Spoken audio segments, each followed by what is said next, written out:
Na part number 1, Aviation Topics, o avaliador ou avaliadora vai fazer algumas perguntas para vocês sobre a sua carreira na aviação, sua experiência, também poucas perguntas técnicas e também perguntas usando tempos verbais diferentes. Como base, nós teremos 3 perguntas.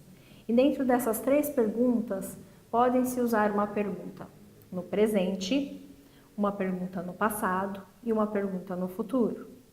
Geralmente acontecem esses tempos verbais.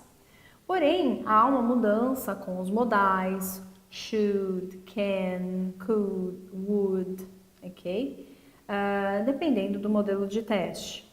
Mas geralmente as perguntas base são 3 e usando presente, passado e futuro. Ok? Dependendo da sua resposta, o que pode acontecer se a sua resposta não for informativa, porque o avaliador ele precisa de informação para poder avaliar o conteúdo que você está passando. Se você passa um conteúdo pobre, um conteúdo curto, uma resposta que talvez não esteja condizente à pergunta, provavelmente a avaliadora vai te fazer uma pergunta subsequente, uma pergunta na sequência sobre o mesmo assunto, mas querendo extrair algo mais do seu conhecimento, tanto aeronáutico, tanto profissional, e então você precisa passar mais informações. No caso, quando ela faz uma pergunta subsequente, ela pode perguntar why, oh, would you do that, did it happen with you? Então são perguntas na sequência que ela quer investigar mais, ou seja, ela quer que você traga mais conteúdo e mais interação para você poder ser avaliado de acordo com as regras ICAO. Essas perguntas vão ser relacionadas ao seu conhecimento aeronáutico, porém você não precisa saber muitos detalhes sobre determinada área. Por exemplo, se você é um piloto de aeronave leve, se você é instrutor de voo, se você é um piloto privado, um piloto particular, que voa na aviação executiva, mas a avaliadora te faz uma pergunta sobre uma aeronave maior, um Airbus ou um Boeing.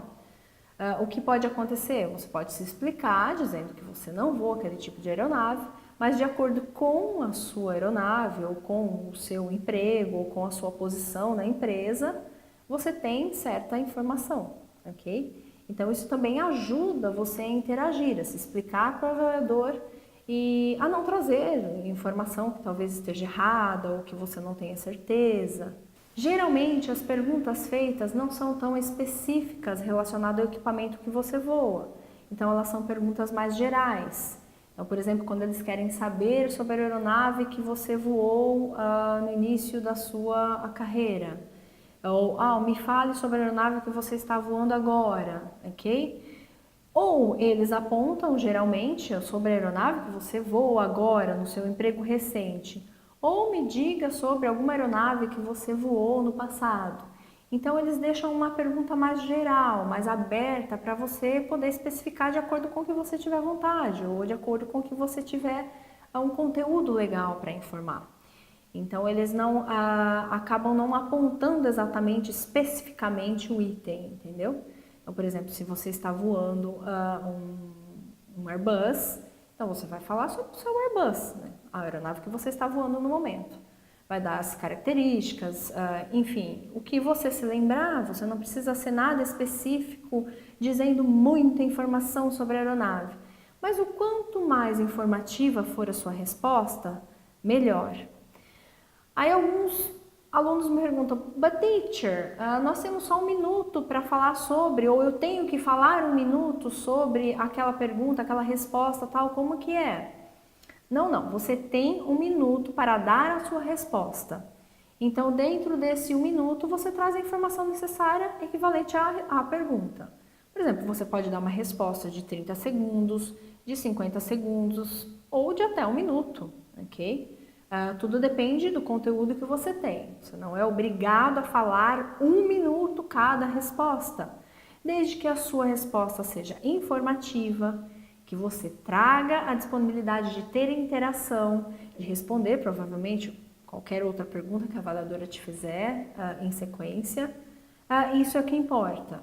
E que você use estrutura. Então, é muito legal e é muito importante vocês mostrarem que vocês têm estrutura linguística, ok?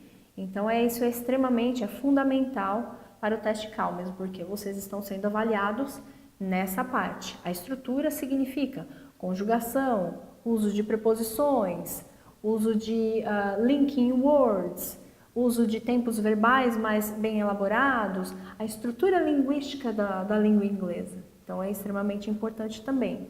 Por isso, é importante saber o inglês e também o inglês aeronáutico, principalmente relacionado à não rotina. Então, vocês terão perguntas que serão feitas pelos avaliadores, pela avaliadora ou avaliador. No caso, são 3 perguntas base, com possibilidade de ser estendidas até 6, de acordo com o mock test, ok? Mas sempre são perguntinhas que podem estar falando mais ou menos do mesmo assunto. Por exemplo, a pergunta 1, na sequência, vem mais uma perguntinha, mais ou menos do mesmo assunto, caso você não tenha passado um conteúdo legal ou que dê para a examinadora avaliar direitinho. Aí, pergunta 2, caso não tenha passado o conteúdo completo, ela faz outra pergunta, mais ou menos relacionada ao mesmo assunto. E a terceira, na mesma sequência. Caso não tenha um conteúdo bom, ela faz uma pergunta na sequência sobre o mesmo assunto. Today is over, okay? See you on the next video. Bye bye!